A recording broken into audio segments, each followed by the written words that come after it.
What's good? We here today. Blessed, grateful to be here.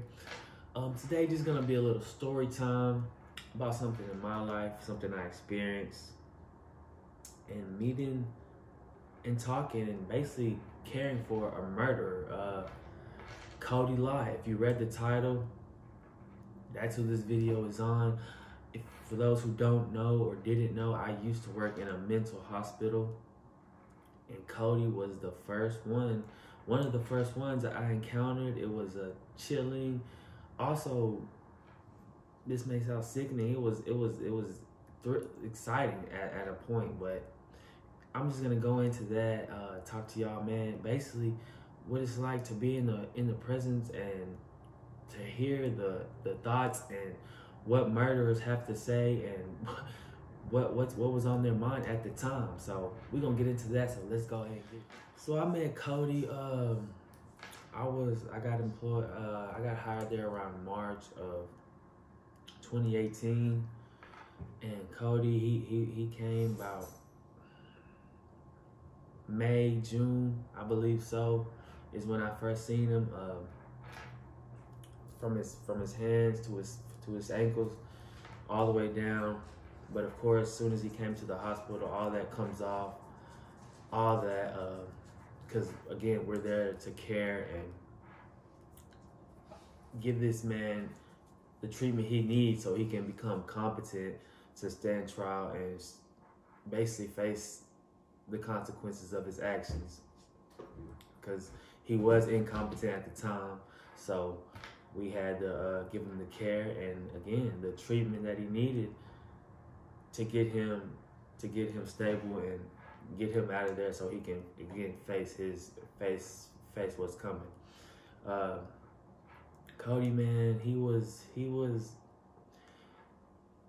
didn't brag about it, but because I sure wouldn't ask. I was new. I wasn't gonna ask him, hey man, what are you here for? This and that. I'm not here to do that.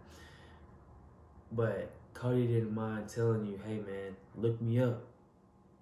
I'm big. Look me up. So of course, man, I did. I'm not gonna sit here and lie to you. I went home and I typed in his name on Google.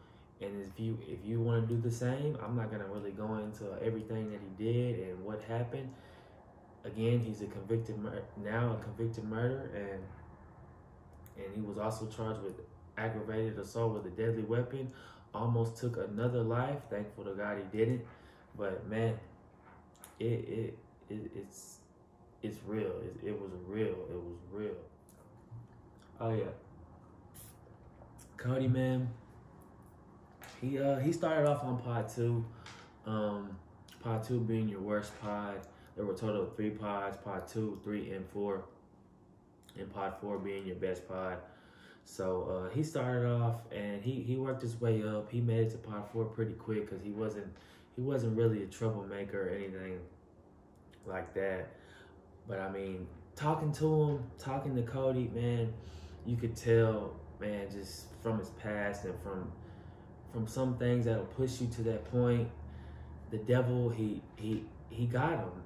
The devil, he is here to manipulate, kill, and destroy. And some people are weaker than others, and I just believe Kody was taking over. I believe it because he talked about the devil a lot. And when he talked about it, it was almost, man, dude, you had to get this dude on a different subject, honestly, because that's one of the things. Again, he talked about before he committed his crime. He talked it over with the devil, and again, like I said, man, it was a touchy subject for him, and like I said, you just have to stray him away from that, man. It was wild. Again, I can't stress that enough. Didn't treat Kody any different, man. Although this man committed the unthinkable, gruesome, senseless act, we were there to rehabilitate him and give him the care that he needed to become competent to stand trial. So we weren't like prison guards, COs, lieutenants, sergeants. This man was treated treated well. It was almost as like a daycare. Snack time, went to class, got to go outside and do activities. Like I said, man, although this man committed the unthinkable, we were there to care for him. So it was a wild, again, a very wild experience.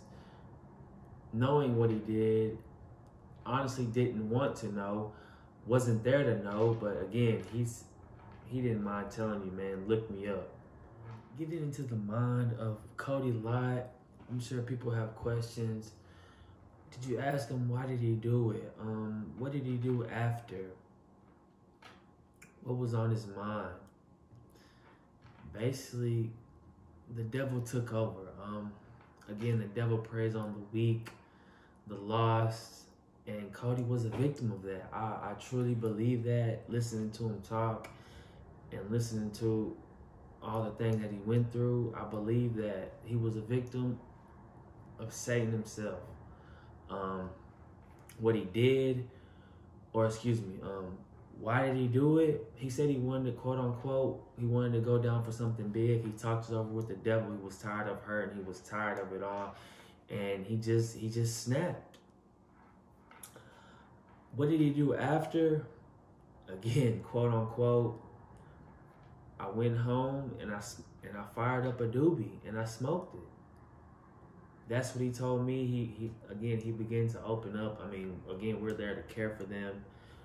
We weren't there to be mean, anything of that nature. So opens up, and he eventually tells me. He tells me this straight out of his mouth, the horse's mouth, of why and what he did after.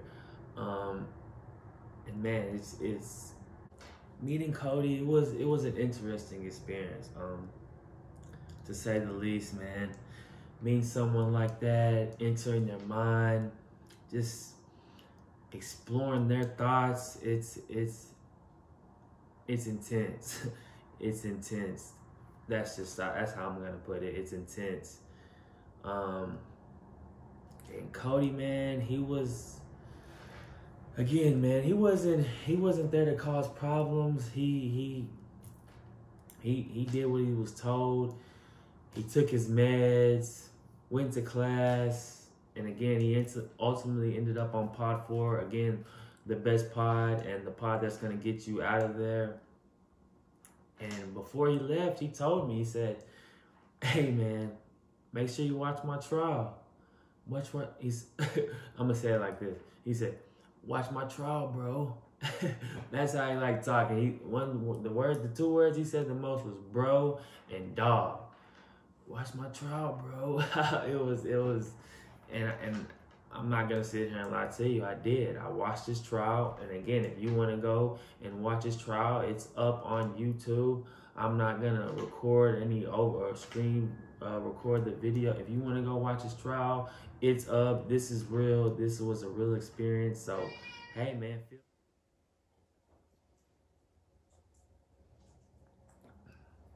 Kody, he was ultimately charged, convicted of murder and assault with a deadly weapon. So he ended up getting life in prison plus 20 years.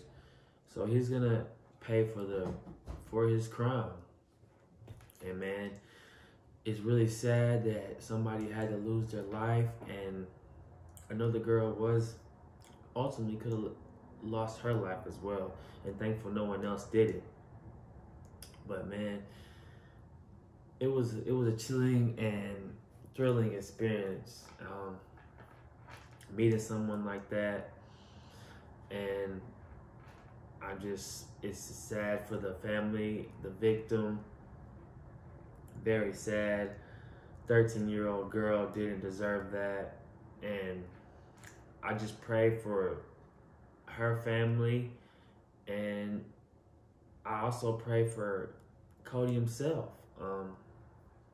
Again, man, the devil is real. He's here to kill, manipulate, and destroy. And he don't matter who you are. So, if y'all like this video, appreciate y'all for watching. And y'all just be safe, protect your mental, and have a blessed day.